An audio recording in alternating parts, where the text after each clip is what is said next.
Having good intentions is good, but it's not enough considering what the reality of the situation is that we're in.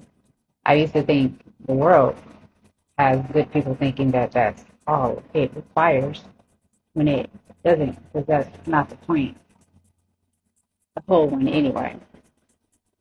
When you fail to realize that we are at war, you don't understand what training you actually need to make it out of here. They let the world train you, and you think it's all the training that you need, but it's not. So you have so many people who think that they got time, they got time.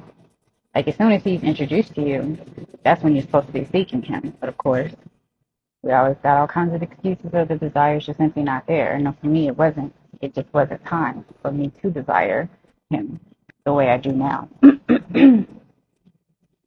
But when you're chosen, you don't have a choice. When you're called, you got a little bit more leniency. Because it really is up to you. Chosen, you got a choice to cooperate. But you already signed up. And it's a good thing. It sucks, but because you're chosen, you already have this.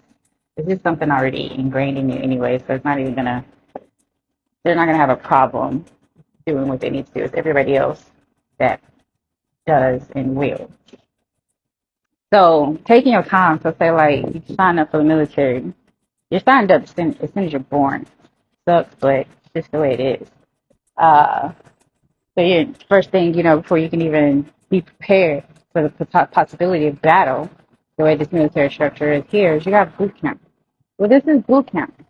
A lot of motherfuckers are just lollygagging. They're just walking around the track instead of, trying to get their heart rate up, trying to get in physical agility, not doing none of the drills. Because the part with father, that's that great shit they always talk about.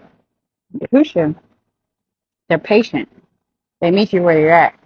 So they don't force you into doing something that you're not able to do yet. They're going to work with you, baby steps, to get you to that point, to keep advancing you, keep leveling up you. It isn't just one big boom straight to the top. You think he went straight to the top? He was preparing for his ministry his whole life. It wasn't just all of a sudden he's on the top and everybody knows who he is. So you have to prepare for war. And so while everybody is just doing whatever dicking around during boot camp, which is his life, then the enemy attacks. Because the enemy can attack anytime. The enemy does not give warnings. That is the way it works in war. You attack when they least suspect it. It's just common strategy, just typical movie shit. It's so basic. It's so easy.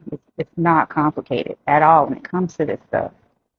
So you attack when you think that the person's not ready, because the enemy's always watching, because that's what they take advantage of. So people are so oblivious, they don't realize they're fucking always constantly being watched by the enemy and by God.